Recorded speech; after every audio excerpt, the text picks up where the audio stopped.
Hoje falar da nossa Parashat Shavua, Parashat Vaishlach, que significa literalmente enviou. Então, o Yaakov, depois de 34 anos, ele está voltando para casa. Então, vamos só fazer as contas. Aonde estão esses 34 anos que o Yaakov ficou fora de casa? 14 anos ele passou na Yeshiva de Shem Yever, mais 7 anos ele trabalhou por Rahel, 7 anos ele trabalhou por Leá, e mais 6 anos ele trabalhou para juntar o dinheiro dele. Então, nisso a gente já somou os 34 anos. A verdade é que para voltar para casa dele, ele ainda vai levar mais 2 anos. Mas nesse momento que ele está entrando de novo em Eretz Israel, isso levou 34 anos que ele estava fora de casa. Então, o Yaakov Avinu, ele vai ter o tão esperado reencontro com seu irmão Esav. Vamos lembrar o que fez ele ficar 34 anos longe de casa. Ele acabou nunca mais se reencontrando com a mãe dele, Arifká. Arifká, ela falece enquanto ele está fora de casa.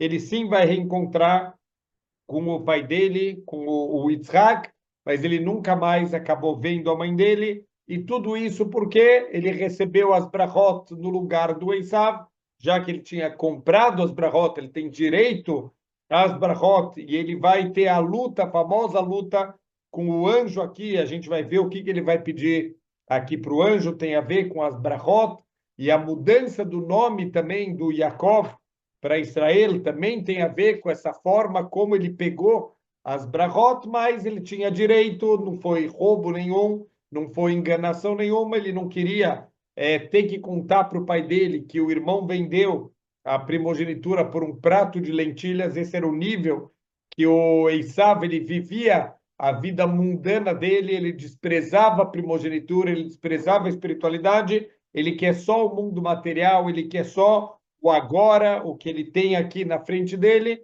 Ele achou até que foi um bom negócio ele ter pago, ele ter recebido o prato de lentilha pela primogenitura, que para ele, aos olhos dele, não valia nada. Então, o que acontece nessa paraxá? Ele está voltando depois desses 34 anos, mas ele não sabe como vai ser o reencontro. Ele teve que sair porque o Esav tinha jurado ele de morte. Então, Arifká ficou sabendo por Ruach HaKodesh, por um espírito aqui de profecia, que o Esav quer matar o Jacó. Fala: olha, vai embora daqui que teu irmão está bravo, está querendo te matar, aproveita, vai lá construir tua família. E realmente agora o Jacó ele foi sozinho, só com o maquel dele, com o cajado dele, e ele volta agora com a família, com 4 esposas, com muitos filhos aqui que vão dar origem às 12 tribos de Israel. Então, ele está voltando aqui como se fossem dois grandes acampamentos. Vamos ver por que dois acampamentos. Tudo isso é preparação para o reencontro com o Esav. Então, ele não sabe se vai ser um reencontro pacífico, se eles vão se abraçar como dois irmãos, ou se vai ser uma luta sangrenta. Então, ele vai mandar mensageiros. Por isso, a linguagem Vaishlach. Vaishlach Yaakov, Malachim Lefanav e o Yaakov. Ele mandou mensageiros. Malachim podem ser anjos, ou malachim podem ser mensageiros. A gente vai entender aqui a ideia mais simples. Os midrashim, eles falam daqui do conceito dele ter enviado anjos também, mas vamos na explicação mais simples aqui desse começo da Parashá, que ele enviou mensageiros diante dele, ele Esav Ahiv, para o seu irmão Esav, Artsa Seir, na terra de Seir, aonde o Esav escolheu morar, Sade Edom, lá nos campos de Edom, Vaitzavotam Lemor. Então ele vai mandar esses mensageiros com a seguinte mensagem. Prestem muita atenção que aqui tem alguns detalhes muito, muito importantes que a gente pode aprender para a nossa vida. Um dos pontos principais, e aqui a gente vai levantar uma grande pergunta, e a resposta é um ensinamento muito importante para a forma como a gente vive a vida e a forma como a gente cumpre as mitzvot. Então ele fala o seguinte: Im Lavan Garti, eu morei com o Lavan, vai errar a data, por isso que eu demorei até agora. Quer dizer, eu estava todo esse tempo, estava lá na casa do Lavan, Vaili shor vechamor tzon vaed veshivcha, aí eu adquiri bois e burros e rebanhos e escravos e escravas. Vaeshlecha leagid leadoni limtzo chen beinecha. Aí eu vou mandar de presente para você para encontrar graça aos teus olhos. Quer dizer, parece daqui que ele está querendo fazer shalom, ele está querendo fazer as pazes com o irmão. Ele não quer nenhuma briga, ele não quer nenhuma luta. A gente vai ver das linguagens aqui, está escrito que o Yaakov ele sofreu, vai irá Yaakov meod, ele teve medo, vai Yetzer lo, e ele sofreu. Por que tem essas duas linguagens? Ele não quer, obviamente, ninguém quer morrer, ele não quer se expor e expor a família dele, ele está preocupado, mas acima de tudo, ele sofreu porque ele também não quer matar ninguém. Ele sabe que os homens que estão com Esav provavelmente estão sendo coagidos a fazer o que eles estão fazendo. Então ele não quer entrar numa guerra, ele quer tentar mandar uma mensagem para tentar apaziguar o irmão. Então ele fala, Im Lavan Garti, eu morei com o Lavan, vai Haradato, por isso que eu demorei até agora. A resposta dos mensageiros não vai ser nem um pouco positiva, justamente ao contrário. Vai a chuva Malachim Eliakov Lemor, voltar os mensageiros para Yaakov disseram, vá no Elahirra, olha, a gente foi até o seu irmão Eleisav, até Isav, Vegamolech likratcha, e ele está vindo na tua direção, Ve'arba meot ishimoi, ele está vindo com 400 homens, e todos eles armados, ninguém está segurando uma faixa. Bem-vindo, Yaakov, sentimos sua falta. Welcome, Yaakov. Não tem nenhuma faixa de boas-vindas, não estão com cara de bons amigos, de que vieram aqui te fazer uma festa surpresa, uma recepção. Eles estão vindo aqui para te matar. Então, essa é a resposta do Esav. Mas vamos entender aqui as palavras do Yaakov Avinu. Então, a explicação, Urashi, ele traz uma explicação aqui muito interessante. Ele fala, Im Lavan Garti. Garti, a palavra morei, ele pode ser rearranjado e formar a palavra Tariag. A verdade é que Tariag não é uma palavra, mas é a forma como a gente se refere normalmente para 613 mitzvot da Torá. Tariag mitzvot. Por quê? Porque Tariag, na verdade, é o valor numérico, é a gemátria de 613. Então, Tariag são as 613. Qual é a mensagem, em outras palavras, que o Yaakov está mandando para o Esav? Falou, olha, eu passei todos esses anos na casa do Lavan, mas eu cumpri as 613 mitzvot. Então, talvez, chata pachuta, explicação mais simples, o que ele quer dizer para o Esav? Falou, olha, se você acha que eu passei esses 34 anos longe de casa, desses 34, 20 eu passei na casa do Lavan, o rachá, o perverso, o pilantra, o ladrão, o enganador, e você pode achar que eu aprendi com os atos dele, mas saiba que eu cumpri as 613 mitzvot e eu não aprendi com Lavan, eu não aprendi com os maus atos dele a me tornar um rachá, a me tornar um desonesto, um trapaceiro, como Lavan. Então, se você vier me atacar, saiba que eu tenho os ruiot, eu tenho méritos para que Deus me proteja contra numa guerra contra você. Então, não me ataque, que você vai se dar mal se você me atacar. Esse seria, talvez, o Pshat Pachuta, a explicação mais simples. Mas os nossos sábios, eles levantam o seguinte questionamento, né? O Hafetz Haim, ele explica o seguinte, que se o Yaakov ele está mandando uma mensagem de paz para tentar apaziguar e acalmar o irmão, aqui não está aparecendo nenhuma mensagem de paz. Olha, eu morei com o Lavan, mas se você acha que eu virei um perverso, saiba que eu sou um tzadik, eu cumpri as mitzvot, e se você me atacar, você vai se dar muito mal. Isso não parece talvez uma paz armada, como teve na época da Guerra Fria, que os Estados Unidos e a Rússia, a União Soviética na época, cada um apontou para o outro armas nucleares e aí todo mundo ficou em paz, mas é o que é chamado paz armada. Mas não é essa a ideia do que a Torá ensina para a gente de querer fazer as pazes, muito menos aqui entre dois irmãos. Apesar de um dos irmãos, estamos falando aqui do Esav Arachá, mas o outro irmão é o nosso Yaakov Atzadik, não é essa a ideia de Shalom que a Torá ensina para a gente, uma paz de um apontando uma arma para a cabeça do outro. Então, a ideia aqui, de acordo com o Hafetz Haim, está um pouco estranha. Qual é a mensagem que o Yaakov ele está transmitindo para o Esav? Que ele está querendo tranquilizar, ele está querendo ensinar alguma coisa, transmitir alguma coisa para o Esav, para deixar o Esav tranquilo e não o Esav assustado, bravo,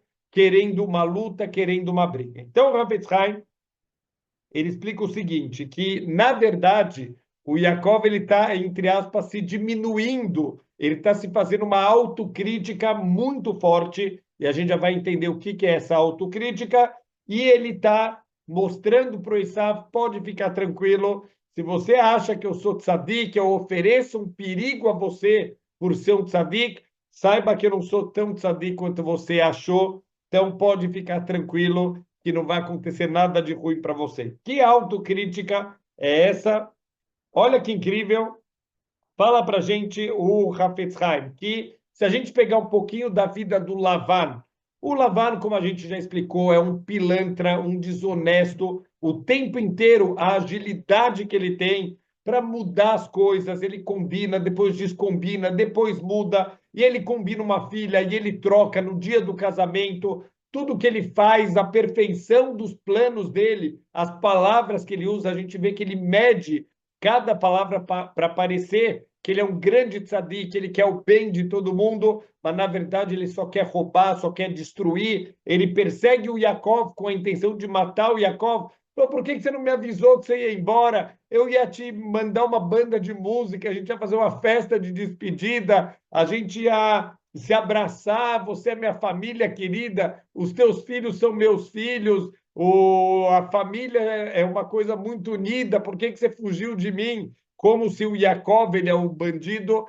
e ele é o tzadik, ele não se conforma nas palavras dele. Como que o Yaakov fugiu? É óbvio que se o Yaakov falasse que ele ia embora, o Lavan ia roubar tudo dele, ia dificultar a vida dele, ia querer mandar ele embora sozinho, sem nada, com uma mão na frente e outra atrás. Então, o Yaakov, obviamente, ele fez certo de fugir do Lavan, porque o Lavan era realmente um grande pilantra. Então, o Hafetz Haim, ele fala que a gente está comparando aqui o Yaakov, ele está ensinando para a gente algo muito importante na nossa vida, no nosso cumprimento das mitzvot, a forma como a gente cumpre as nossas mitzvot, comparado com a forma como os rechaim eles fazem as suas transgressões, como os perversos eles fazem as suas transgressões, a gente tem que ter um paralelo com a forma como a gente cumpre as nossas mitzvot. Por quê? Porque quando os Erechaim, eles fazem as maldades com mais entusiasmo, com mais vontade, com mais perfeição, que a gente faz as mitzvot, a gente faz as bondades, a gente cuida dos outros, então isso se torna um mecatrego, um grande acusador espiritual, porque Hashem vai falar, olha a força que eles usam, olha a energia, olha a vitalidade que eles usam para fazer as averot, e vocês fazem as mitzvot, Schlufendig, dormindo, sem prestar atenção nas coisas, mitzvot anashim elumadab, mitzvot em piloto automático. O que está acontecendo? Olha os rechaim. É isso que o Yaakov está falando para o Esav. Esav, pode ficar tranquilo, eu morei com o Lavan, eu cumpri as 613 mitzvot, mas eu não aprendi com os atos dele, quer dizer, eu não consegui pegar toda essa energia, vitalidade, alegria com que ele fazia as maldades dele, eu ainda não consegui chegar nesse nível no cumprimento das mitzvot, de fazer coisas boas. Infelizmente, eu não consegui ainda aprender com o Lavan como fazer as mitzvot da maneira completa, do mesmo jeito que o Lavan, ele faz as transgressões de uma maneira completa, com toda alegria, com toda força, eu ainda não consegui fazer as mitzvot com toda essa força, com toda essa alegria. Então, isso é uma grande acusação, e o Yaakov está falando, pode ficar tranquilo, eu não tenho um grande nível espiritual, eu não sou uma ameaça para você.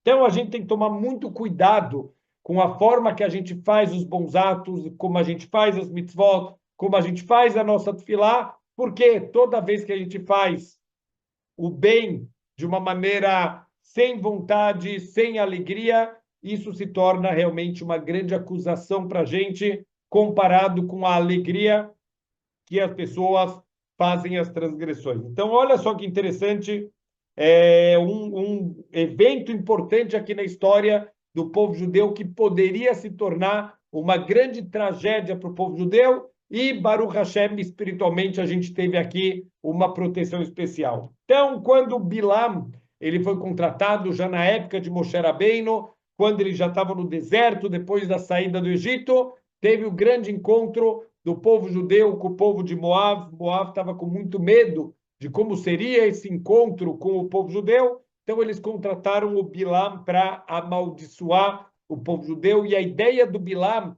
quando ele foi amaldiçoar o povo judeu, ele pediu para que o povo judeu todo fosse exterminado. Calem, destrói eles, acaba com eles, homens, mulheres, crianças, idosos, todo mundo, extermina o povo judeu. Essa foi a tentativa de amaldiçoar do Bilam. Essa era a intenção do Bilam, exterminar o povo judeu. Então, o versículo fala o seguinte: Vayakam Bilam baboker.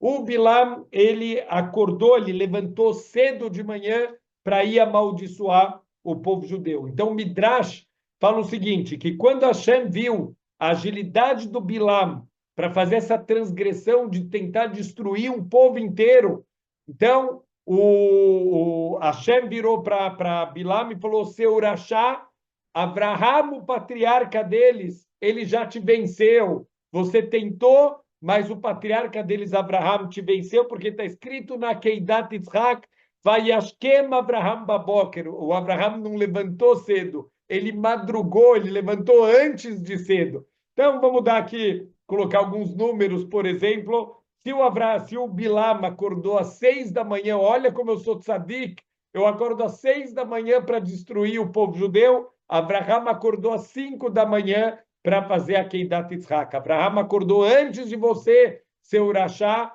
então a tua ideia deu errado. Então, qual é a ideia do Bilam?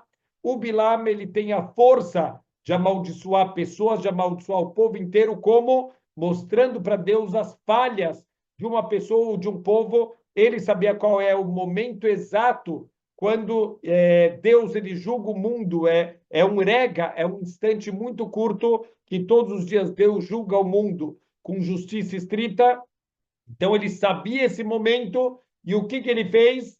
Ele, nesse momento, ele mencionava para Deus alguma transgressão. O que ele ia tentar fazer? Despertar a ira divina, vendo, olha só, para fazer transgressões eu acordo cedo, e eles, para fazerem mitzvot, eles acordam mais tarde, eles acordam tarde para o shacharit. Então, olha só como eu consigo para as transgressões fazer cedo, e eles acordam tarde. Então, isso teria sido realmente um grande despertar das forças de justiça, e isso para o povo judeu poderia ter colocado o povo judeu numa situação muito difícil, e as clalotes do Bilam poderiam ter recaído sobre o povo judeu. Qual foi a salvação do povo judeu?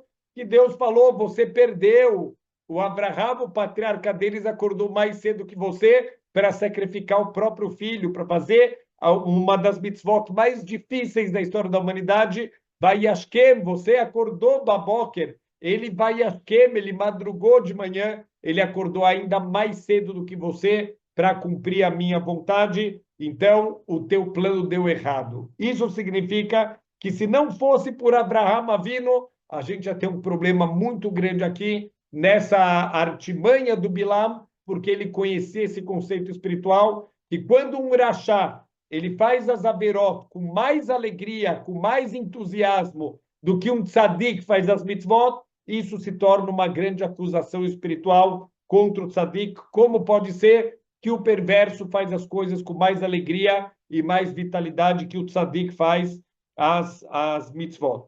Isso também a gente pode prestar atenção, aparece no nosso Shema Israel. Olha que interessante, a gente faz o Shema Israel todos os dias de manhã, todos os dias à noite, todos os dias antes de dormir, e às vezes passa batido um pequeno detalhe que aparentemente parece um erro de ortografia. Obviamente que na Torá não tem nenhum erro, nenhuma letra faltando, mas a gente às vezes não presta atenção. Está escrito Ve'ahavta es Hashem Elokecha Bechol levavcha, bechol nafshecha, bechol meodecha, você vai amar Hashem, o teu Deus, com todo o teu coração, com toda a tua alma e com todo a tua força, com todos os teus bens materiais. Essa é uma das explicações.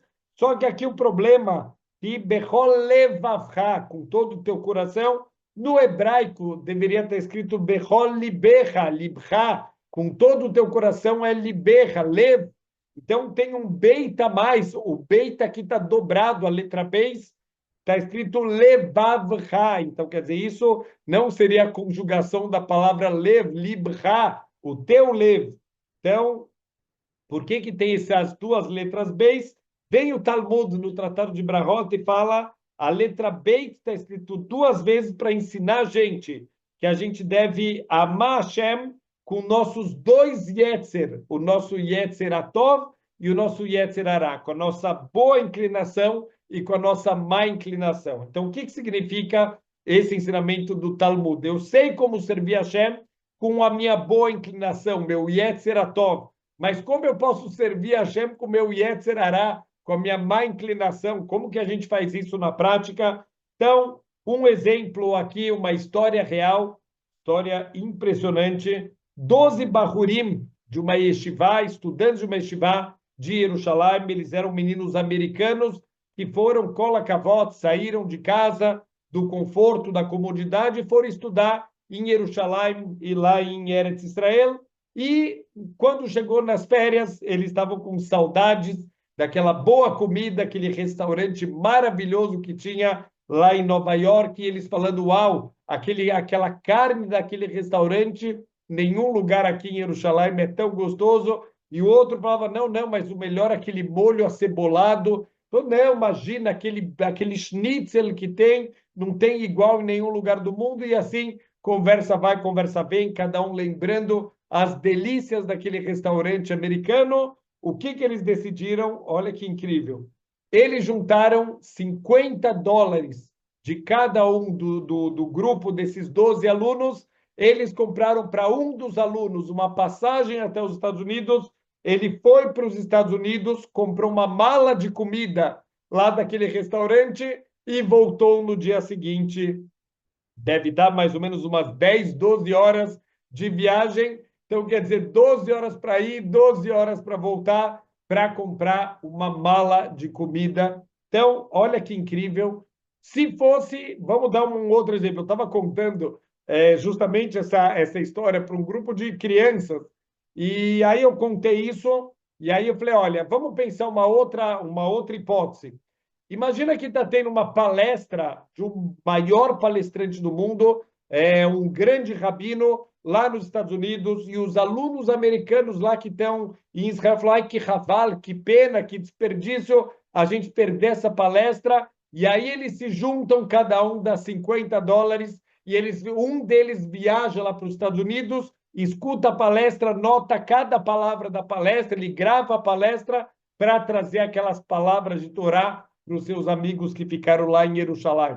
Quando eu contei isso, um dos meninos da classe falou, Rabino, você acha que dinheiro dá em árvore? Eu falei, olha que interessante, quando eu falei sobre voltar e comprar comida, você não me falou isso. Mas quando eu falei de alguém viajar para escutar a Torá, te incomodou que esse dinheiro dá em árvore. Então, olha que impressionante o quanto a gente pode usar o nosso Yetzer Hará para fazer o bem, para servir a Hashem. Como presta atenção o que você está disposto a fazer por um desejo, uma vontade que você tem de fazer alguma coisa. Olha, quando o desejo te leva a fazer, olha, você compra uma passagem para alguém passar 24 horas viajando para comprar, para comer um pouco de comida, que o quanto tem de prazer, 5 minutos, 10 minutos comendo a comida depois que engoliu, não faz diferença se você comeu a melhor carne do mundo ou se você comeu um pedaço de pão seco. Então, a gente tem que saber o quanto a gente deveria estar disposto a abrir mão das coisas. Olha o quanto você abre mão pelos prazeres. Uma pessoa que ele está num país novo, ele quer conhecer, ele não quer perder, ele tem pouco tempo, ele quer conhecer, ele vai fazer city tour pela cidade, pelo país inteiro. Ele não tem tempo de fazer as 3 refeições por dia, ele não tem tempo de dormir muitas horas, ele está feliz da vida, ele toma um café da manhã reforçado, ele sabe que ele não vai conseguir almoçar, vai comer qualquer coisa na rua, vai dormir pouco, ele está com um sorriso de orelha a orelha, ele está feliz da vida. Mas se você falar para alguém, olha, vamos se esforçar um pouquinho mais, vamos fazer um dia de Torá, que a gente vai comer menos, a gente vai dormir menos para estudar mais. Falou, Rabino, você acha que eu sou de ferro? Você acha que eu aguento tantas horas e eu aguento? Então, quer dizer, se a gente falar, olha, vamos fazer 2 horas de estudo de Torá. Rabino, eu não aguento 2 horas sentado estudando Torá, mas sentado vendo um jogo de futebol, todo mundo aguenta. Então, como pode ser que você aguenta 2 horas de futebol e não aguenta 2 horas de Torá? Vendo pessoas correndo atrás de uma bola, e isso você passa 10 horas assistindo, vai de jogo em jogo e a pessoa fica horas no sofá, mas para sentar na frente de uma Guemará, para estudar a Torá, aí a pessoa não aguenta. Quer dizer, o problema não é que eu não aguento, o problema é que a pessoa não está motivada o suficiente, ela não entendeu que a nossa vida é com propósito espiritual, e é isso que a gente veio fazer. Então, serve a Hashem com o teu Yetzer Hará, com a tua má inclinação, vê o que você está disposto a fazer, a força que você tem, a disposição que você tem para fazer as coisas mundanas e canaliza isso também para as coisas espirituais. Esse é o grande ensinamento aqui que o Hafetz Haim ele está dando para a gente. Olha que incrível. Certa vez o Rav Noah Weinberg, Zecher Tzadik Libraha, ele talvez foi um dos primeiros que dedicou corpo e alma para trazer judeus de volta para os caminhos da Torá. Ele montou uma grande yeshiva lá em Israel, chamado Esha Torá, que ele recebeu do governo de Israel um terreno gigantesco para construir a yeshiva dele, em frente ao Kotel, quer dizer, um dos lugares mais bem localizados de Jerusalém, talvez um terreno que vale bilhões hoje em dia, e ele recebeu isso como um reconhecimento do governo por tudo que ele se dedica ele se dedicou a vida inteira dele para trazer pessoas, e realmente ele fez muitos e muitos Yehudim voltarem para os caminhos da Torá, pessoas que estavam completamente afastados, acabaram indo para a yeshiva dele, fizeram tchuvá e viraram rabinos de Kiruv também, para trazer outros Yehudim. Ele criou aqui uma cadeia de pessoas que estão trazendo pessoas de volta. Então, muitos alunos dele viraram professores para trazer outros alunos, e Baruch Hashem, ele teve muita tzlahá, ele teve muito sucesso, e Baruch Hashem, muitos e muitos Yehudim no mundo inteiro fizeram tchuvá graças aos esforços dele.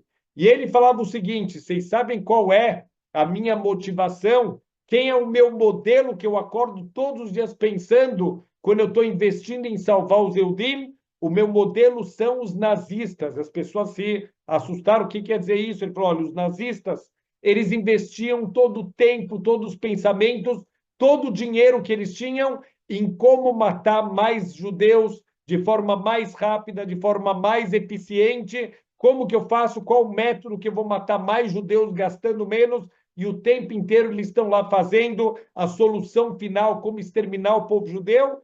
Tudo isso indo contra Deus. Alguém indo contra Deus conseguiu matar 6 milhões de judeus. Alguém indo a favor de Deus, quantos judeus ele não conseguiria trazer de volta? Então, eles eram extremamente sistemáticos. Um trem que vai deportar 1.000 judeus, se cabe 1.000 pessoas, o trem não sai com 999 pessoas, o trem só sai com 1.000 pessoas. Eles eram extremamente metódicos para matar pessoas, para exterminar, para torturar pessoas. O quanto a gente tem que aprender a ser metódico, a passar o dia quebrando a cabeça, como que eu posso ajudar, como eu posso fazer, como eu posso trazer Yehudim de volta para os caminhos da Torá e das mitzvot. Então, a gente tem que saber que o Yaakov Avinu, ele está falando, olha, não consegui chegar no nível do Lavan, não consegui chegar no nível de como ele faz com perfeição as transgressões, o roubo, a enganação, o quanto ele é perverso, com todos os níveis de perfeição, de força, de alegria que alguém pode usar para fazer maus atos, eu ainda não consegui chegar nesse nível que o Lavan chegou. Então, a gente, Bezrat Hashem, precisa lembrar disso nas nossas tefilot, nas nossas mitzvot, não fazer as coisas em piloto automático, não fazer desanimado, fazer como se é tudo pesado, e a Torá e as mitzvot é tudo um peso. Isso a gente está despertando uma grande acusação espiritual. porque aqueles que fazem transgressões, aqueles que gastam o tempo deles com vanidades, com besteiras, olha a alegria que eles têm. Então, a gente não pode ter uma alegria menor quando a gente está estudando Torá e quando a gente está cumprindo as mitzvot. Um outro ponto aqui é extremamente importante e a gente precisa entender e tirar um pouco também de alguns conceitos errados, né? Que quando alguém ele quer ter espiritualidade, ele precisa se desconectar do mundo material, então nada no mundo material pode fazer para ele nenhuma importância, não pode ter nada do mundo material que importa para ele, ele virou uma pessoa completamente desconectada do mundo material.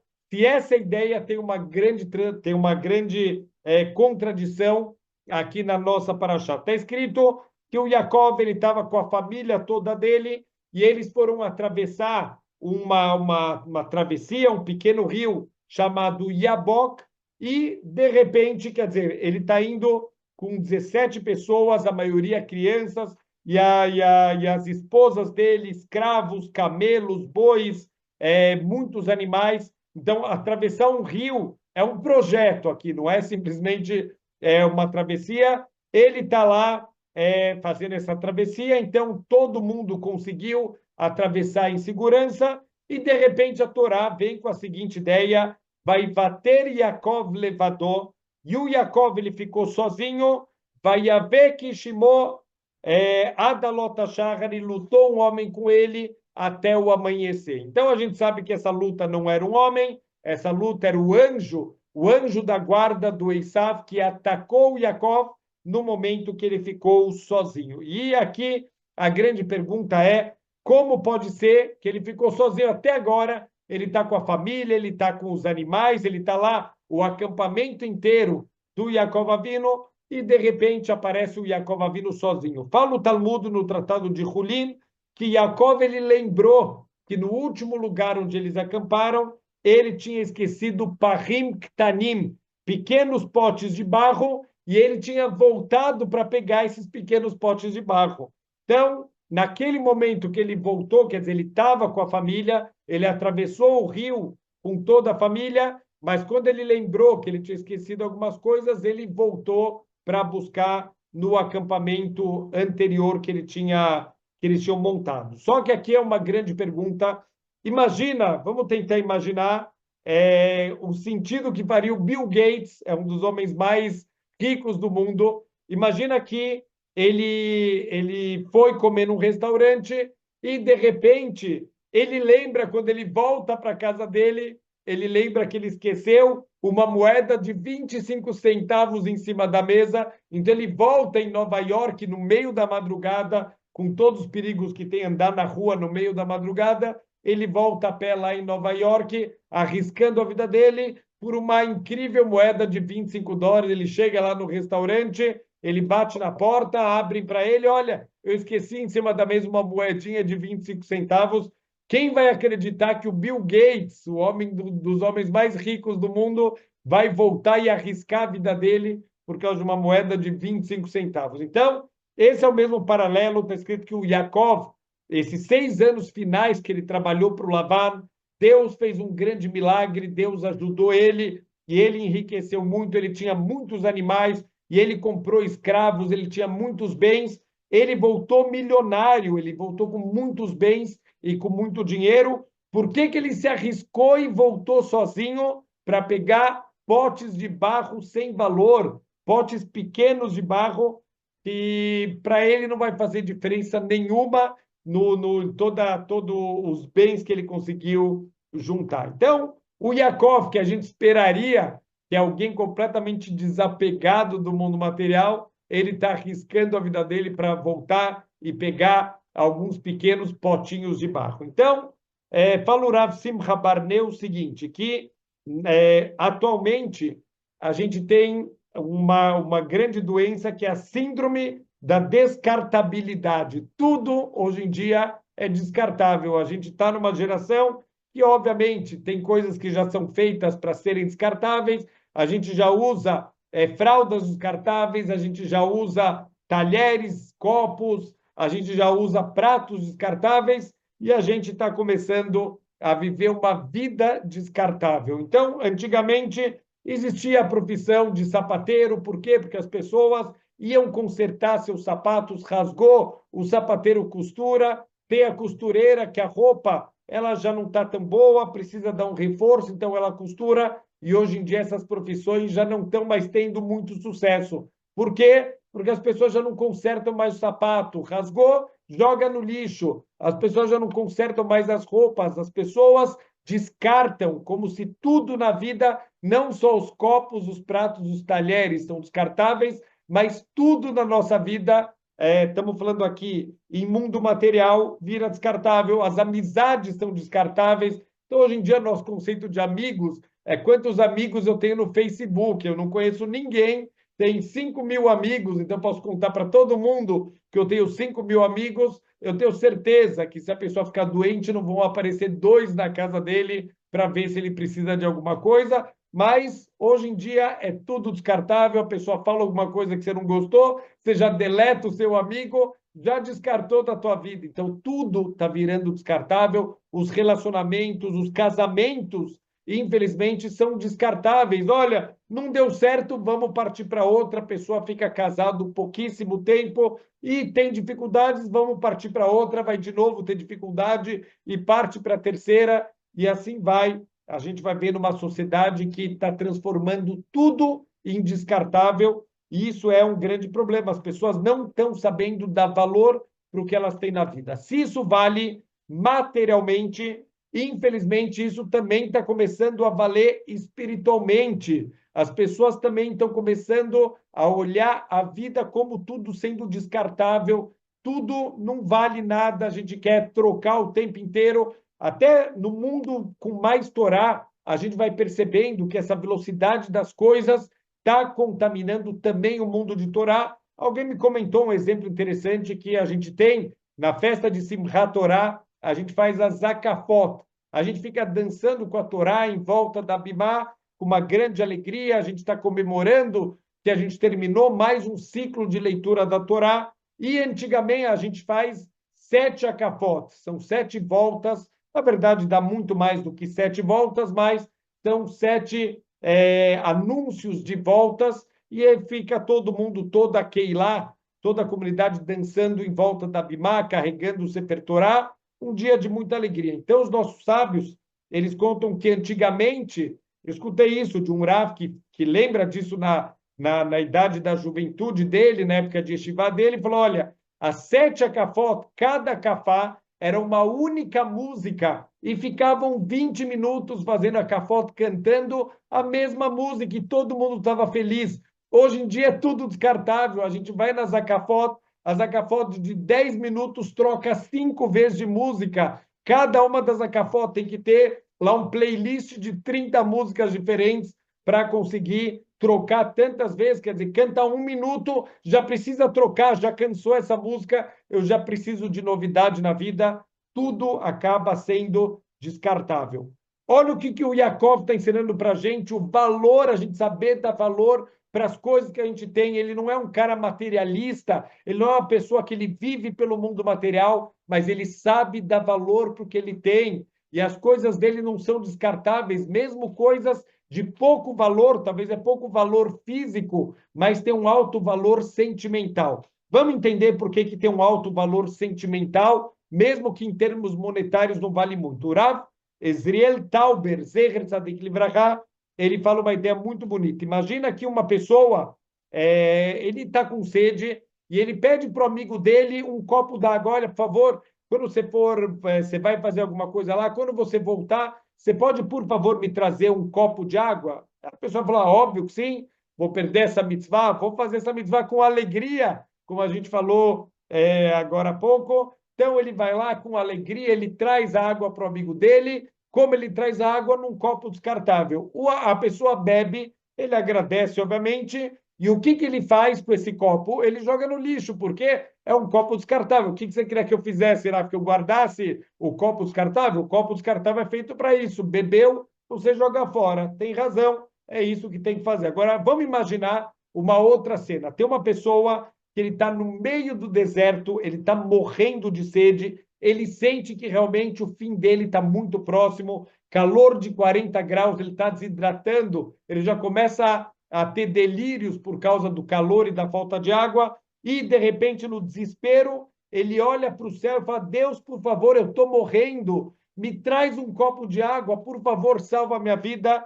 De repente, acontece um milagre aberto. Uma mão celestial, ele vê uma mão saindo do céu e dando para ele um copo de água num copo descartável, e ele vai beber essa água, ele vai salvar a vida dele, e ele vai guardar aquele copo para o resto da vida. Então, peraí, é o mesmo copo descartável que o teu amigo te deu e você jogou no lixo, esse copo, não, mas esse foi Deus que me deu, esse copo me lembra um milagre incrível que aconteceu lá no deserto, por isso que eu estou guardando esse copo descartável. Olha que incrível, qual é a diferença na prática entre os dois copos? O copo descartável que o amigo deu, ele não representa nada, mas o copo que eu recebi diretamente de Deus, Deus poderia ter me dado água de várias maneiras, ele poderia ter feito chover direto na minha boca, ele poderia ter feito milhares de maneiras diferentes, apareceu uma pessoa com um carrinho vendendo garrafas de água, Hashem tem o mundo inteiro à disposição dele. Se ele me deu água num copo, significa que esse copo é parte do milagre, também é importante. Então, olha que mensagem incrível que o Yaakov Avinu está ensinando para a gente. Nesse machal aqui do Rav Tauber, o que a gente aprende? Que tudo que eu tenho na vida, Hashem está me dando, não só as coisas materiais, mas as pessoas que eu conheço na vida, o trabalho que eu faço, minhas aptidões, tudo que eu tenho na vida são ferramentas para eu fazer o meu trabalho aqui no mundo. Então, se a gente descartar tudo, se a gente descartar pessoas, descartar oportunidades, até mesmo descartar objetos, talvez eu estou perdendo um pouco da minha essência, do meu trabalho aqui nesse mundo. Então, quem é o tzadik? O tzadik é aquela pessoa que nos pequenos detalhes ele consegue entender qual é a missão dele e usar tudo que ele tem na vida, ele consegue usar para cumprir o objetivo dele. Então, quer dizer, são nos detalhes pequenos que a gente pode ver aqui quem é o tzadik de verdade, e a gente pode sair dessa síndrome aqui da descartabilidade, que tudo na vida é descartável. Se a gente não trabalha isso no mundo material, a gente vai acabar tropeçando também na espiritualidade, achando que tudo é passageiro, tudo é descartável, e a gente não vai saber dar o valor para as coisas verdadeiras. Então, a gente vê interessante, olha a diferença de visão que o Yaakov tem e o Esav tem.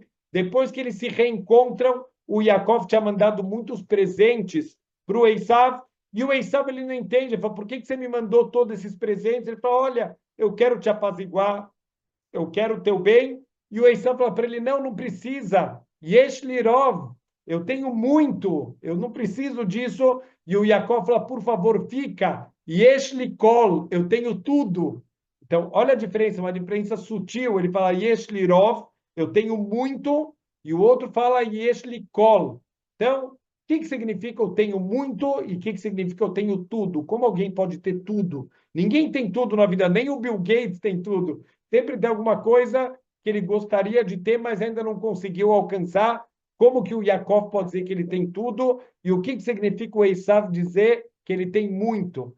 Então, quando alguém fala eu tenho muito, ele está dizendo mais, se eu puder ter mais, eu sempre quero mais. Pois só o Yaakov insistiu um pouquinho mais e o Esav aceitou. Não, você acabou de falar, você tem muito, como se você não precisasse mais, não. Quem sente que tem muito, sempre sente que ele precisa de mais e mais e mais. O Yaakov, ele não sente que ele tem muito, ele sente que ele tem tudo que ele precisa para o trabalho espiritual dele. Então, se Deus me mandou isso, é porque é isso que eu preciso, nem mais nem menos. Eu vou cuidar do que Hashem me mandou. Ele me mandou isso aqui, é uma ferramenta para o meu trabalho. Ele sabe dar valor para tudo que ele tem e ele não vive sonhando quando eu tiver, quando eu fizer, quando eu chegar lá, aí sim eu vou ser feliz. Eu já tenho tudo o que eu preciso. Yeshli kol, eu tenho tudo o que eu preciso para o meu trabalho espiritual, então eu não preciso ficar de olho o tempo inteiro nas coisas dos outros. Eu gostaria de ter isso, Bezerra Hashem, a gente trabalha, a gente se esforça, a gente tem que ter sonhos na vida, mas a gente não pode depender de ser feliz quando eu tiver. Eu sou feliz agora porque eu tenho tudo, então a gente tem que dar valor para todas as coisas que a gente tem na vida. Só vamos fechar aqui com mais uma ideia muito, muito interessante e que talvez está muito conectado com toda a ideia que a gente já falou na segunda-feira sobre a próxima parada do calendário judaico, a nossa festa de Hanukkah, a luta entre o povo judeu e os gregos, os helenistas, que tentaram causar com que os judeus se assimilassem, que os judeus abandonassem a Torá e as mitzvot. Então, o Yaakov, ele está voltando para casa, ele escuta essas más notícias que a gente falou, olha, estão vindo 400 homens, ele se preocupou, ele não quer, obviamente, expor a família dele numa batalha sangrenta, ele não quer matar pessoas também, mesmo que são rechaim, quer dizer, quem está junto com Esav é um rachá também, mas ele não quer matar ninguém, então ele estava extremamente angustiado, ele está querendo resolver o problema, então o que ele faz? Ele vai tomar 3 medidas, ele vai fazer 3 coisas para se preparar para esse encontro com o irmão. Ele dividiu toda a família dele em 2 acampamentos. Então, é nessa hora que ele percebe, uau, eu saí de casa só com o meu cajado e eu estou voltando com 2 acampamentos. Olha o que Deus me deu. Olha quanta brachá Hashem deu na minha vida. Então, a primeira coisa, divide a família, divide o acampamento. Se o Esav atacar um acampamento, o outro acampamento pelo menos vai sobreviver e vai ter continuidade do povo judeu. Além disso, o Yaakov ele faz tefilá para Hashem e finalmente ele vai mandar presentes para tentar apaziguar o irmão. Ele sabe que o irmão ama o mundo material, o quanto ele é viciado em mundo material, em ganhar, em ter cada vez mais. Então ele sabe que talvez se ele mandar presentes, isso vai acalmar o irmão dele. Então, ele pede para Deus, Eloquei vi Abraham, Deus do meu pai Abraham, Veloquei vi Yitzhak, o Deus do meu pai Yitzhak, Hashem Omer Alai, Shuv le'artzecha le'moladetecha, você que falou para mim, você é o Deus que mandou eu voltar para minha casa, Veiti Vaimar, e você me garantiu que você ia cuidar de mim, ia me fazer o bem, Katonte Mikola Hassadim, olha como a gente tem que pegar isso para a nossa vida. Eu sou pequeno diante de tanta bondade que você faz para mim, eu não mereço nada disso. Tudo que você me fez na vida, eu não mereço. Loma guia liklum, eu não mereço nada de tudo que eu tenho na vida. Olha, essa é a visão verdadeira, não como a gente, infelizmente, está sempre cobrando como se Deus está devendo para a gente. Katonti mikola chassadim, o mikola emet asher asita etavdecha, toda a bondade que você fez, toda a verdade que você fez comigo, teu servo, que bemakli avarteta Yarden azé, eu atravessei esse rio aqui, o Yarden, com o meu cajado, veata ait lishnei machanot, agora eu tenho 2 acampamentos inteiros, eu tenho uma família, eu tenho bens, eu tenho tudo de bom, você só faz bondade comigo, Hashem. Atzileni na miadahi miada Esav. Me salva, por favor, do meu irmão, das mãos de Esav. Então, eu não estou entendendo. O que ele está pedindo para Hashem? Me salva do meu irmão, das mãos de Esav, das mãos do meu irmão, das mãos de Esav. Espera aí, não é a mesma pessoa? Me salva do meu irmão, me salva de Esav. Parece que está falando de 2 pessoas completamente diferentes. Que Yarea no Rio porque eu estou com medo desse reencontro, dessa batalha. Peniavo Veikani Emalbanim, porque talvez ele vai vir e vai matar as mães junto com os filhos. Então, por favor, me proteja, Hashem, você que já me fez tanta bondade que eu nem mereço. Mais uma vez eu estou pedindo, me ajuda, me salva do meu irmão, me salva de Esav. O que está acontecendo aqui? Por que ele está fazendo uma reza, aparecendo para salvar ele de 2 pessoas? Então, fala o Rav Yonatan Geffen, que, na verdade, ele traz o nome do Rav Yosef Dov Soloveitch Beis Halevi, que, na verdade, essas 2 expressões são 2 perigos diferentes que o Esav ele pode representar para o Yaakov, e isso não é só o Yaakov, isso também para os seus futuros descendentes.